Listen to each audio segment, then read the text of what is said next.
just a bloke in a bar.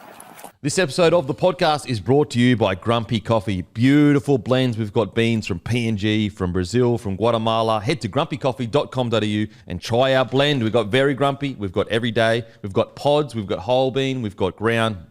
We've got it all at grumpycoffee.com.au. Make sure to turn your frown upside down.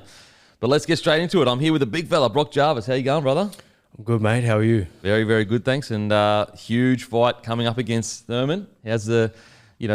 heading into a fight, I'm sure like a casual fan that watches could never actually know what it's like to be in the kind of mind of a boxer or a fighter. When does it start really ramping up for you where you're like, it becomes real to almost? Yeah, I mean, well, originally when I got the call for the fight, I was blown away with the opportunity. But right now, my focus really is just training, focus on training.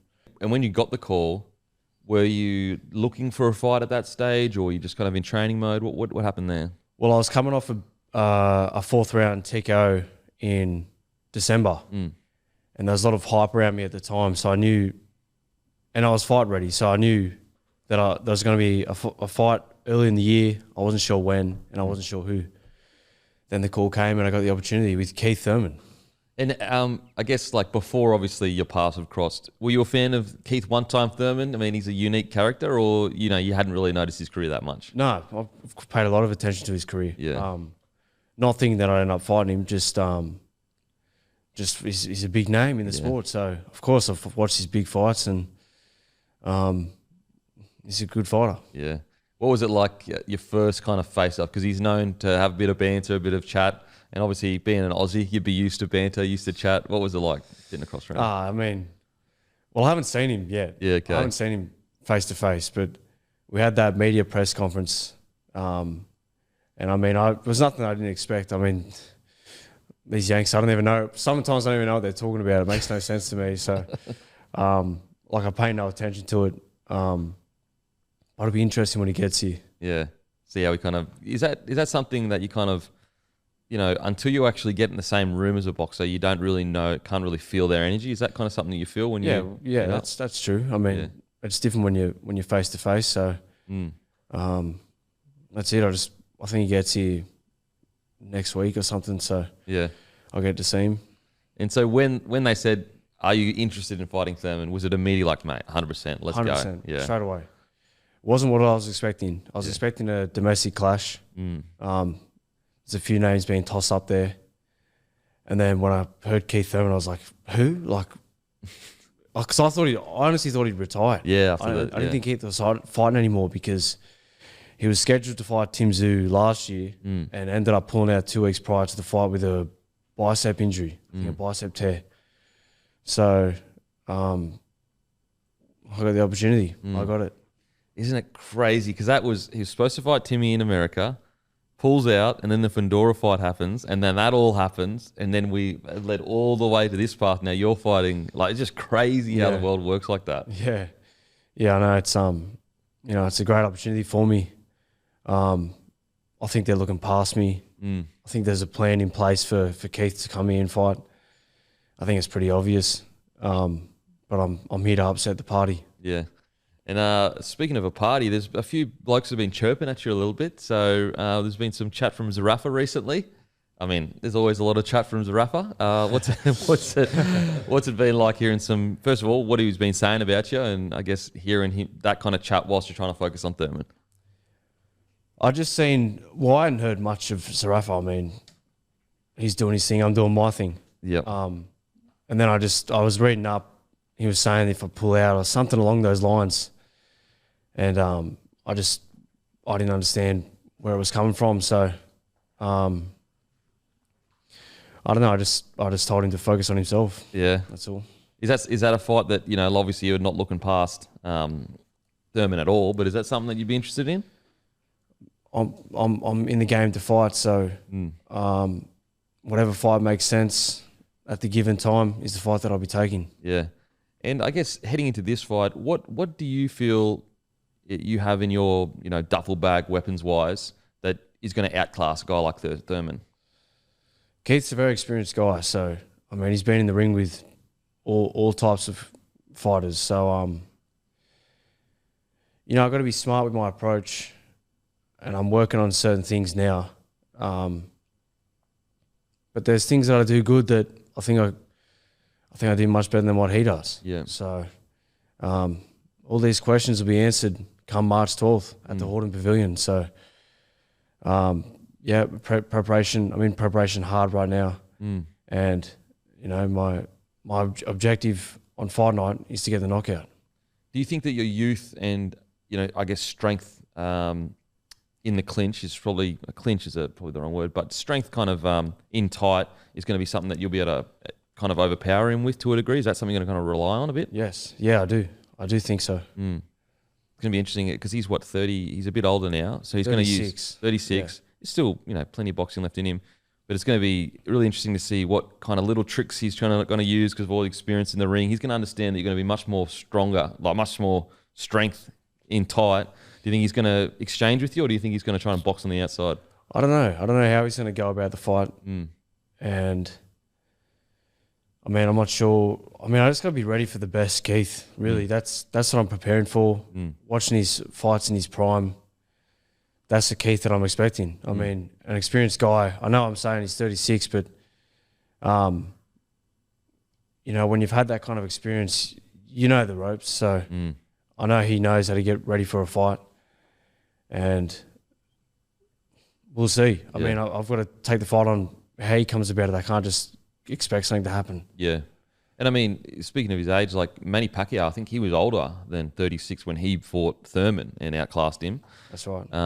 And so, yeah, I can't wait to see the fight. And so what are you kind of envisioning in regards to, like, from your perspective? Is it genuinely, when you close your eyes and think about that fight, you can just envision a knockout? Yeah, pretty much. Yeah, look, I'm not too, like I said, I'm not too focused on the fight right now. I'm just focused on my training. Yep. Getting my good rounds in and getting in the ring fully prepared. Yeah. That's it. I'm focused on myself. When do you reckon, because like if you sit there in a whole camp and all you're doing is focusing on the other person, you kind of lose a bit of track of what you need to work on. When do you reckon it does switch on for you where you go, okay, now all my sights are just on that? Is it like a week before, 24 hours, 48 hours? Like, when do you reckon it is? Yeah, I'd say maybe even probably the week prior, 3 days prior to the fight. I'll really focus on who I'm fighting and how I've got to get through him. I'm always to a degree thinking about it. Like I'm sparring good guys at the moment, so I'm focused on getting through my training, getting my rounds in, and getting my body in peak condition. Yeah. Right now. Yeah. So, if I'm focused so much on what he does good, and you got to focus on yourself and what you do good. It's about growing as an individual, as a fighter. So that's what I'm doing right now, and I'm on track. Yeah, it's interesting to watch because we recently did some UFC stuff, and so like a few days before the fight, it would have been like maybe a Tuesday, and let's say the fight's on a Sunday. We sat down with some of the UFC fighters on the Tuesday, very calm, like yourself now, very calm, very relaxed, chill. Yep, just going through the motions, and then like literally 48 hours later or 24 hours later, when they got in front of the crowd and they're doing open workouts, it was like a different animal. They just switched into that like fight mode. Is that something similar for yourself? I don't know. I'm just doing my thing, really. Yeah. If the emotions are there, the emotions are there. But, I'm just, like I said, right now I'm just focused on training and improving as an individual. And what made you get into boxing? You've had quite a few fights now. You've only got one loss on the record, to my understanding, so a really good record. You're on a 2-fight win streak as well. What got you into boxing? Because everyone has a really unique story with boxing. I grew up in Cronulla. Like every young bloke in Cronulla, we all want to play first grade rugby league when we grow up. Yeah. So I always played footy. Come from a rugby league background. My dad, my uncle, they all played. So I was through the years always played footy through my youth, and then a few of the boys that played at the same club, De La Salle, Carrying Bar, that is, they boxed. So I went along with them for training, and then I just became obsessed with the sport. Yeah, wow. How old were you then? About 14. Yeah, okay, wow. And you just went in first and just thought, I love this. I love it. I started doing that, and then I just got real obsessed with it. Had some fights, and that just became the way to go for me. Yeah, okay. So, It's like quit footy. Yeah, quit it, really. Just boxed, focused solely on boxing. Yeah, wow. And so how quickly did you go to the gym? And then how quickly after that did you quit footy, do you reckon? It would have been probably a year I was going for. Yeah, okay. So you would have been like 14, 15, Yeah. and you've just gone, nah, I love this too much. I'm going all in. I'm going in I'm going in boxing. Yeah, wow. I've seen more of a future for myself there, and Yeah, and that's 22-1 now, which is bloody incredible record. So people often have like a funny story with boxing. Like, you know, I've done a bit of boxing training, obviously not to be professional, but I remember when I first went in there, and you have this like idea of like who is going to be the tough guy and who's going to be the weak guy. Then you see like some little nerdy dude in the corner, and you're like, oh, he can't box. You see some big jacked up guy over there, and you're like, oh, he must be really scary. And you get into that boxing gym, and it's the little nerdy dude that's like actually punch your head off, and the big scary dude's actually gasses in 2 seconds. And so that's what I love about boxing. That's why they call it sweet science. It's not necessarily about the way you look. It's about how you put it all together. Did you have any kind of memories when you first arrived that was like a shock to the system? It was like, oh, okay, wow, there's a lot to this I didn't really realize. Not really. I mean, not really. I mean, I just was focused on I don't know. I just became obsessed with the sport. Yeah. Tried to get as many rounds in as I could. Tried to fight as often as I could, and just loved it. Just loved everything about it. Did you get in any, because like if you're 14 years old and you love punching on in a boxing ring, you've probably got a lot of energy outside the boxing ring. Were you getting a little bit of trouble at school or anything like that, or not really? Not really. I was, I went to De La Salle Canberra, finished in year 10. From there, I was working, on the building site for a while there. Then I turned pro when I was 18. So I turned pro at a young age. With only, I think I had 13 amateur fights or 14 amateur fights. So it's nothing in the amateur game really. That's little experience. Yeah. And then from there, 18, now I'm here. 23 fights. Wow. And so when did you realize not only that you love boxing, but you're actually pretty good at it? I don't know. I've always thought I could beat people. That's how I've always been. I've just thought I could beat people. So I mean, I didn't realize it at the time, but it's always been a good mindset for me, and it's brought me a lot of success. Yeah, absolutely. And so, was there any boxer that you watched growing up and was like, wow, like he's my favorite boxer, that you took some little things away from, whether it be, Manny's explosiveness, Floyd's offense, or, Roy Jones's incredible athletic ability? Who was your favorite boxer growing up? I have so many favorite fighters. I mean, I'm a bit of a boxing nerd. Yeah. I love it. I mean, right now, one of my favorites is probably James Toney. Yeah, wow, okay. He's one of my favorites. So he's unreal. Julio Cesar Chavez. I don't know, so many fighters that I love. Yeah. So. Do you remember any big fights that you watched growing up going, that's the dream? Like, for example, when I was growing up, I was a soccer player. So, like, I'd watch Man United and I would just dream of like, wow, could you imagine playing there one day? Was there anything like that for you? Yeah, I think the first fight I watched was, Danny Green versus Shane Cameron. Oh, no way. The first fight I watched. Yeah, so because I was a full footy head. Yeah, okay. Growing up. Yep. And then, I kind of just was always intrigued by the sport. Yeah, so, wow. Yeah. All right. Okay, so you when you do go in to start boxing, you said you had 14 or 15 amateur fights, did you say? That's right, yeah. In those amateur fights, was the advice that you were getting from your trainer at the time like, you've got a real opportunity here to be professional and you need to focus in on this, or what was that kind of environment like for you?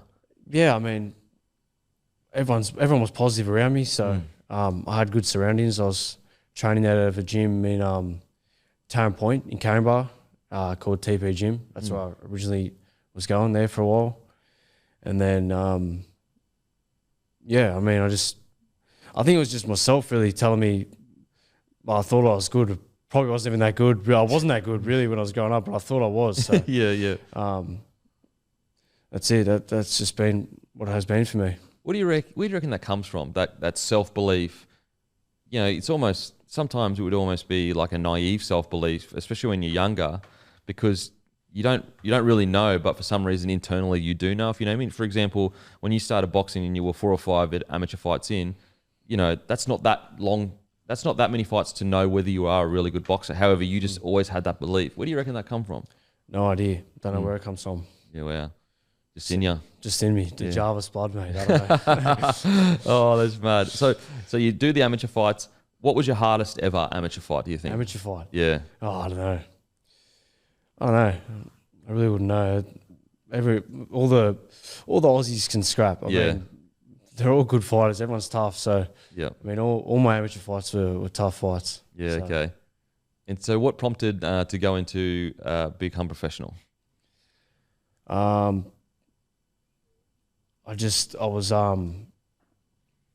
was working as a renderer at the time, and I had amateur fights. I think I lost my last one or something, and I thought I won, and I was thinking I was going to do something else. Like it's a tough sport to get into, boxing. So anyway, and then I was working as a renderer, and then I got an opportunity from Jeff Fenech, was offering me to go over to Thailand and have my professional debut. And then I just thought, that's it. Yeah, I'm gonna have a go at this, and that's how it went. History. Wow. And so that last fight where you felt like you were, you won and you didn't win, did you get close to being so demotivated? You're like, maybe this isn't for me at all. Yeah. I was just frustrated at the time because I'd worked so hard in the build up, and then I lost a close decision, and I probably would have. I mean, if I left it a bit of time, I would have turned around anyway and still had to go because I just know myself. But I just turned away from it for a bit, and I was just focused on working, and then got an opportunity. Yeah, wow. So, and like sometimes you just need time removed from that big whatever happens, whether you felt like you lost or won or whatever.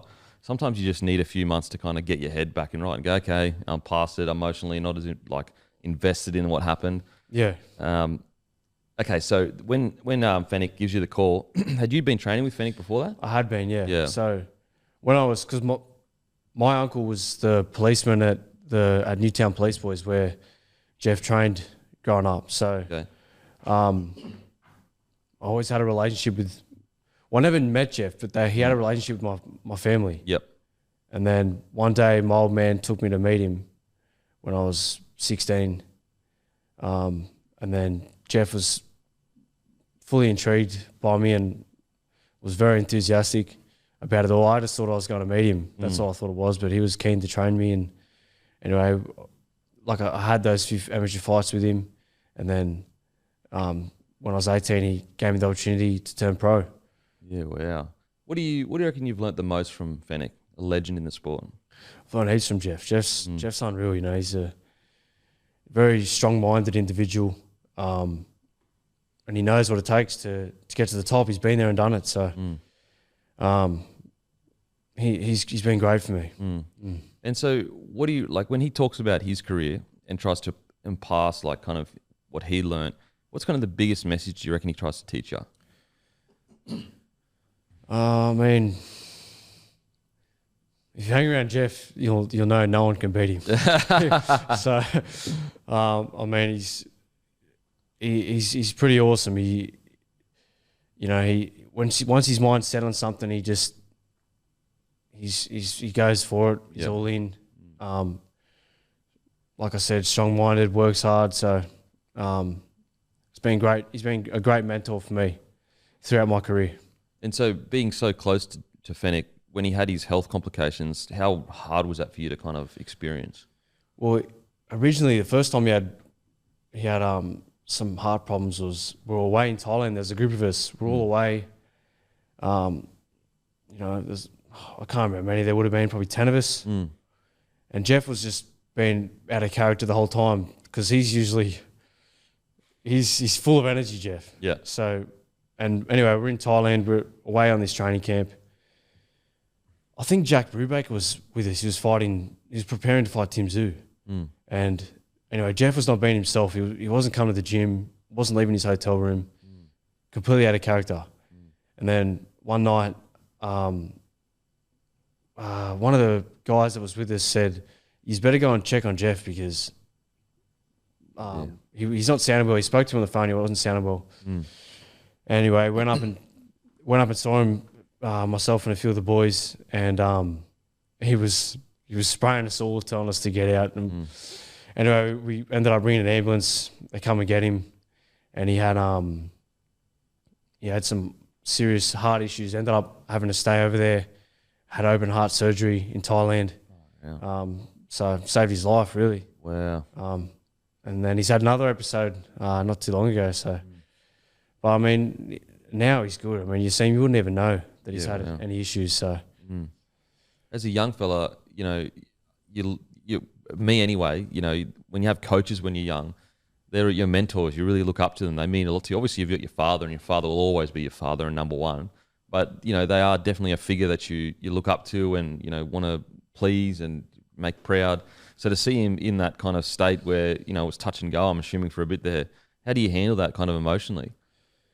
Oh, I mean, yeah, the main concern really throughout all of it was just if he was going to be all right or not, because we didn't know. We didn't know what was going to happen. Yeah, look, I mean, he's fine now, and you know, Jeff's great. Jeff's great to have around, and love having him around. Yeah. And so you make your professional debut in Thailand, you said. What's that feeling like? You know, it's a huge moment. The gloves are, you know, would have been 8 ounce or 10 ounce? 8 ounce. That's right, 8 ounce. Yeah. And so, you know, I think one of the things that I was guilty of when I hadn't been to a fight or actually hadn't sparred or anything is when you see boxing on TV and you see these big gloves on, they just look soft for some reason. It's not until you actually put them on and realize, oh shit, there's actually not much here, especially with 8 ounce gloves. Like, there's not much there. Yeah, there's nothing. And so compared to amateur, when you're fighting with much bigger, like 12 ounce, I think amateur. 12 ounce, yeah. That's right. It's a whole different ball game. What was that debut like for you? I mean, so the gloves they're made to protect your hands. They're not made to protect your head. Yeah, that's what they're made for. So but I mean, again, that's nothing I never really thought about that stuff. I mean, it's probably intriguing to a lot of people. Oh, the gloves are so much smaller, but it's not really something that I ever thought about, really. Yeah, okay. I mean, I was excited to get in there with no headgear because amateurs are in the headgear, but yeah, it was just a great experience for me. It was a great night. Yeah. So you're sitting in a little Thai change room, I'm assuming? That's right. What's that feeling like, just sitting there going, wow, it's about to happen? Yeah. Nervous, you know, extremely nervous. It was a 6-round bout, and I went the full 6 rounds. Wow, 6 round on the debut. That's pretty long. Yeah, well, it doesn't seem like that now, but yeah, at the time. And got a points decision, so it was a great night. We celebrated pretty hard, so it was unreal. So 6 rounds, like usually a debutant, you're looking at like 4 or 5 to a degree. I know you've done some amateurs. Did you kind of look at it like, I want to go like a good 6 round to get that real feel of like what a professional fight's like? I mean, not really. I mean, you do so much rounds in preparation. It's just you don't even really think about those kind of things. I mean, even when I'm fighting 10 like this fight, it's just you do it so much in prep that you're ready. Yeah, you're ready for it. Yeah, all right. And so what do you remember the most from your debut fight? Is there anything you remember specifically? Is it like the crowd? Is it the silence? Is it the contact? What is it? Yeah, I think you get a feel of the 8 ounce gloves. Yeah. You do get a feel of them. But I mean, it was a great night. It was the biggest fight I'd ever had in my life at the time. And, you know, I had my old man and Jeff there, so it was great just to make them proud and successful night. And so you were actually on the went down in history in Australia, the Horn versus Pacquiao card. That's right. Mate, walk us through that. The walkout in Suncorp Stadium on a historic day. What was that like for you? Mate, that was insane. I actually fought, I think it was the first fight of the day because it was in the day that fight. Yeah. I think it was hot as. Yeah, hot. I think it was, I would have been on at 10 a.m, I think. Yeah, wow. Something like that. Far out. Yeah. That was an incredible day. I mean, 55,000 people.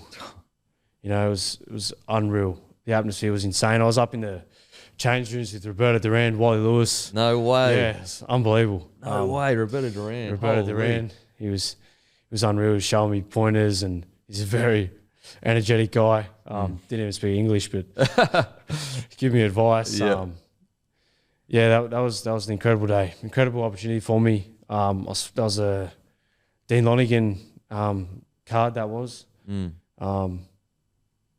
Yeah, great day. Mate, just I can still remember like the images in my head of Horn going up for the win, and just the Suncorp seats and the how hot it looked as well. The outside, it looks so cool. Yeah, it was unreal. And so that was a round one knockout for you. That's 226. Right. Yeah. Jeez, I mean, you must be absolutely buzzing after that. I was absolutely buzzing. Yeah, it's a good way of putting it. I was. So that would have been like 3 or 4 fights in. How? No, it was my 10th fight. Your 10th fight. Yeah, Okay. 10th fight. And so you do that, you're killing it, and then you've basically, it's only 1, 2, 3 fights later, or 2 fights later, you're headlining versus Philip Lewis Cioto, 2019. You were headlining that fight? That's for the IBF bantamweight youth world title. Okay. So that was in Redfern. That fight. It was Jeff was putting promotions on, so they had me on the card as the main event. Again, another successful night for us. So, great night. And so it's one thing, like when you're on the undercards, it's one thing, but becoming like the main event, like, there's pressure on you, you're essentially the selling point of the fight. Did you feel any extra pressure at all being the main event? I did, yeah. I'm looking out in the crowd, I'm thinking everyone's here for the main event, so it's pretty nerve-wracking when you're there and you're about to walk out, but it's just part of the game. Yeah. And I mean, got the result that night, and it was just a great atmosphere for everyone that was there. Yeah. And so when you walk out, you've got those nerves. When do you reckon the nerves change from nerves to like excitement? Is it when when you're in the ring and they're announcing your name? Like, when does it switch for you? I mean, I get nervous every fight I have, really. Yeah. I think you start to get better at controlling them, I think. But I mean, as soon as the bell goes and you're in there fighting, you're fighting, so it's gone then. So, I mean, they follow you all the way into the ring, and that's it. Yeah. And so you got your win as the main event, and then would it have been like maybe 2020 or 21? You went overseas for the first time, I think. That's right. Yeah. Who was that against? Was that against? I fought in Fresno. I signed to Matchroom. Yep. Fresno, California. I think it was a lightweight fight. Fought a Mexican over there. Can't remember his first name, Rodriguez or something. Yeah, so Alejandro Frias Rodriguez. Yeah. Yeah, I fought him, got a 5th round TKO. Tough fight, real hard fight. I remember watching it. Yeah. Man, you showed, like, that's where I think a lot of Australians looked and said, wow, the kid has heart, far out, because you have to push through it. It was a hard fight. I remember he's in there, he was saying things to me. I don't know what he was saying, speaking different language, but he was saying things to me, had a real go. And then I got the stoppage, 5th round TKO, almost getting stopped myself in the 2nd round. So, that was a great day for me. That was a fight in the day as well. Being signed to Matchroom was something unreal. I was there with Eddie Hearn, sitting down with Eddie Hearn. It was unreal. So how did that come about? When you first got the call from Matchroom that they were interested, how did that all come together? Well, I was signed to Dean Lonigan at the time because that's why I was fighting on Fox, and we just got a call from, I think, Brian Peters was involved with Matchroom, and he reached out. Contract got sent to us. Dean Lonigan let me go ahead with signing with Matchroom, and it all happened real quick. Before I knew it, I was over in Fresno preparing for my first Matchroom debut. Wow! And when did you get to meet the great Eddie Hearn? First met him over there. Yeah, okay. First met him in Fresno. So that was the first time I met him. Yeah. I was blown away with how tall he was. Yeah. But a really good guy. It's just great day. Huge success for me. Yeah. And so in that second round where it was, you had to hold on and just throw everything you had internally into that moment to stay in the fight, what do you remember thinking in that? Like when you're going through those absolute trenches of a fight where it's not going your way and you've got to push through it, what were you thinking? I mean, I was just thinking, just get through the round. I think it was early in the round too, so I had I think it was like 2.5 minutes I had to get through. So it was a lot. Yeah, but yeah, I was just thinking, just get to the round. That's it. Got to the round, sat on my stool. Jeff's, screaming at me, "You've come back before," and I think that hit a switch in me, and I just got up and got the job done. So, not even for a second, I didn't think, there was no doubt in my mind. I just stayed strong throughout it. Don't know why. That's just the way it went for me. I mean, having played a bit of footy myself, not many people have the mental toughness to do what you did in that round. A lot of people would have taken a knee, would have gone down and said, you know what, like it's not my day. Where do you reckon that comes from? That mental toughness to just, you're in all sorts, but your ability to just stay focused and get to the end of the round. It's in the blood, mate. Yeah. I don't know. I don't know where it comes from. I just always had it. I'm just a competitor. Always want to win. And got me through that fight, certainly did. So, because you would know in boxing, like the boxers come in all shapes and sizes. Some are really tough, some are really skillful, but not as tough. And so it's just really interesting to know, where does that grit come from? Because most people in that situation just go, it's not my day today. Taking a knee, whatever. The knee would have been the smarter thing. Yeah, probably. If I had taken a knee, I would have taken far less punishment. But, I mean, but it's not a tough man's sport, so. Ultimately it can get you hurt. So you got to be smart about your approach, and that's the goal. So intelligence is always the decisive factor. What do you reckon you learned from that fight? Because that probably was the first time that you'd just been so good before that and dominated pretty much everyone that you'd fought. And that's probably the first hardship that you'd in professional boxing, I'm assuming. Maybe there was some before that. Do you reckon you learned a lot about yourself in that fight? Yeah, I did. I've had a few hard fights prior to that. I remember I had a fight on the Mockers Rafa Jeff Horn undercut actually in Bendigo. Okay. And I had a hard customer. I fought a Filipino by the name of Ernesto Sulong. He fought for the title prior to fighting me, and he lost on a 12-round points decision. But I remember he gave me a real hard night. I think that was a 10-round bout. Yep. Went to full 10. But that tested me mentally. Even just the whole build-up.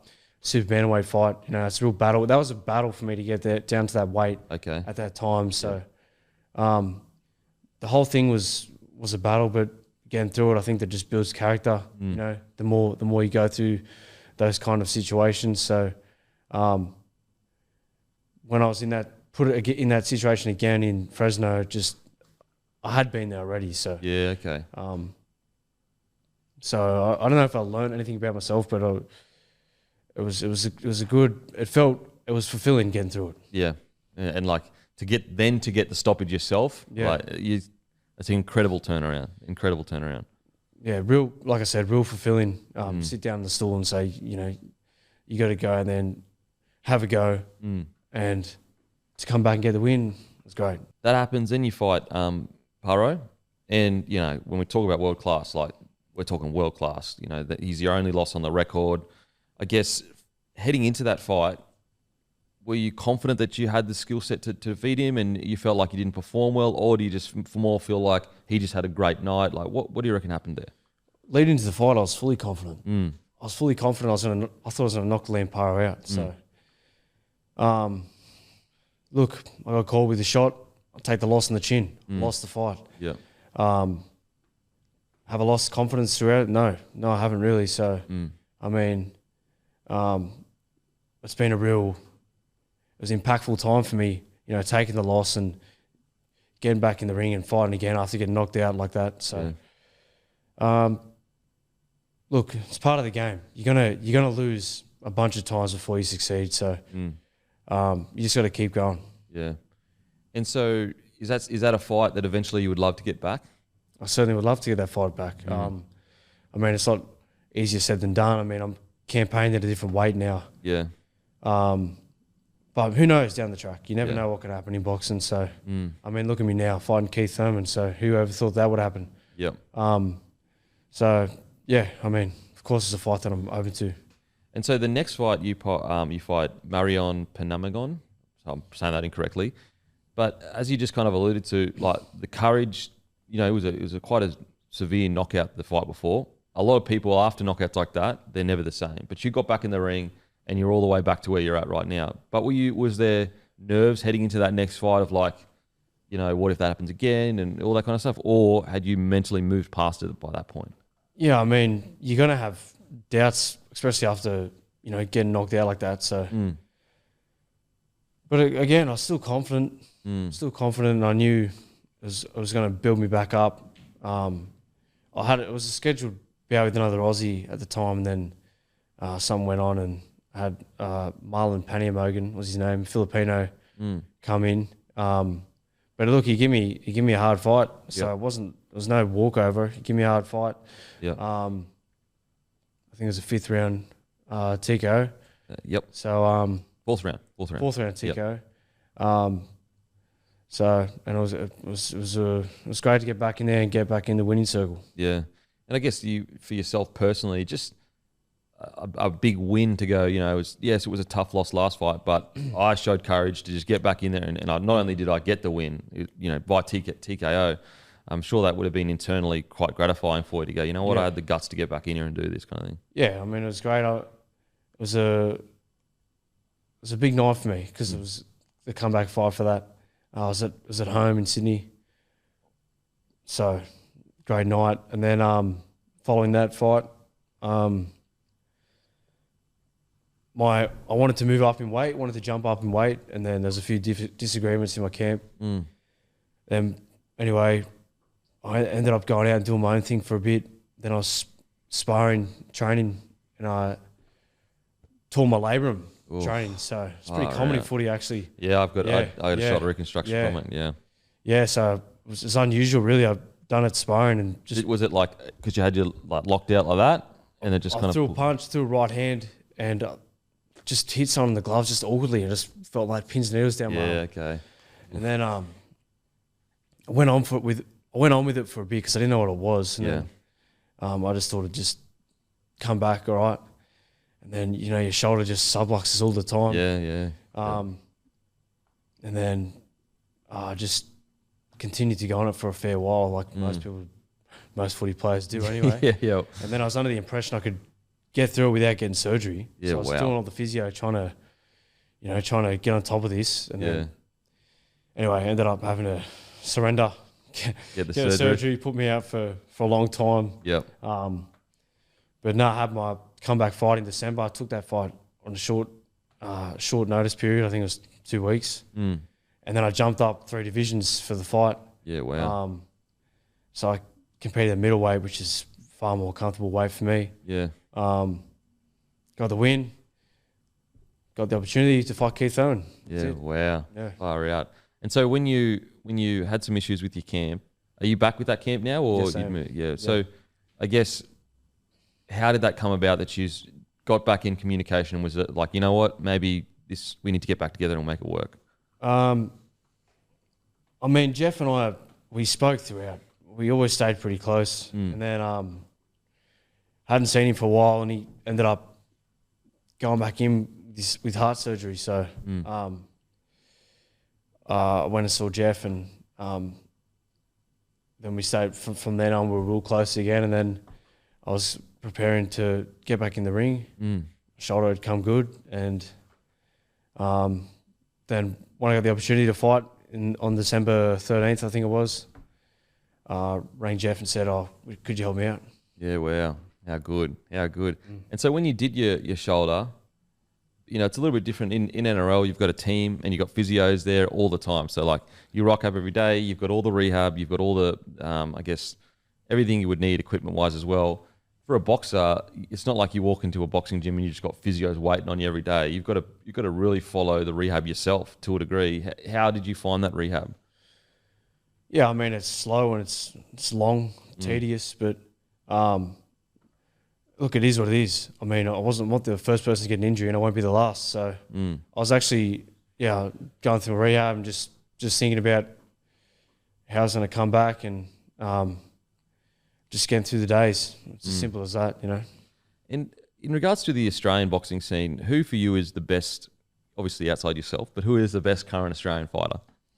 The best current Australian fighter is Jai Patel. Yeah. Unified world champion, cruiserweight world champion. He's the man at the moment. Incredible. Have you had a chance to do much with Jai at all? Yeah, I had my second fight in Mexico. Jai and I went over there together. Jeff had connections and got us both on the same card. Yeah. So me and Jai, good mates, had a good time. I've been away a few times with Jai, so real funny bloke and good to be around. So we had that win in we both got a win in Mexico. Yeah. It was in a place called Los Mochis in Mexico. I think we're on a Carlos Quadras versus it was a super flyweight world title, WBC. Yeah. Can't remember who he fought, but it was a successful night for Jai and myself, and we celebrated pretty hard. So I can imagine. It like yes. And I guess also coming up together to a degree, like fighting in Mexico, to see how far he's gone. I'm sure as a mate, you're just sitting there going, "Fuck, so good, so good." Yeah, it's awesome. I mean, he's a dedicated athlete, great bloke. And I'm enjoying watching his journey. Yeah. So, he's leading the pack for the Australian boxing, and he deserves it. And so, are you and Timmy now in roughly the same weight division because you've gone up? Yes. Yep. Yeah. Well, my last fight was at middleweight, but this fight's at junior middle, 70 kilos. Yep. So it's the same division as the Zoos. And so, is that something that you would consider fighting those boys? Certainly is. Yeah. Yeah. Yep. Is there a preference in Nikita or Timmy or just whoever? I mean, whoever makes sense. All the talk was between myself and Nikita before this, but now I've got this opportunity.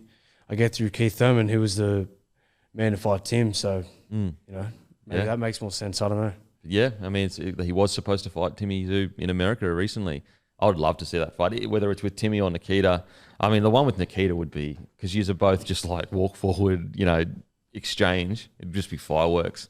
I guess for you, you're 27 now, so you're just about to be in your peak. That kind of 28 to 32 age for a boxer is just like that sweet spot. What's the next few years look like for you if everything goes right? Yeah, I just want to stay active. I want to get through this fight and look quick at making the next one after that. I just want to stay as active as I can right now. Like you said, this is my prime for me, so I want to get in there and be active. And is there anything you do outside of boxing that you enjoy? Any hobbies or anything? Well, I mean, I'm always involved in footy. I'm always watching my brothers play. My younger brother, Chaz Jarvis, he's just signed.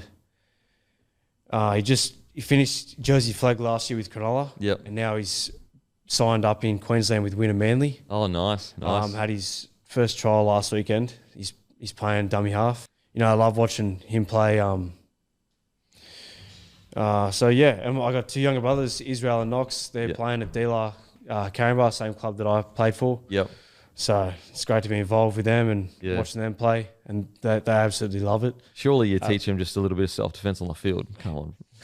I'll teach them a bit of footy. I played footy a long time, so taught Chaz a few things. So. How good. Mate, ask all the guests this. Favourite rapper of all time? Favourite rapper? Yeah. Or it can just be favourite musician of all time. Favourite rapper? Favourite rapper would be... I don't know. Can we just what about musician? Just any random musician. Yeah. Your favourite musician? Favourite musician?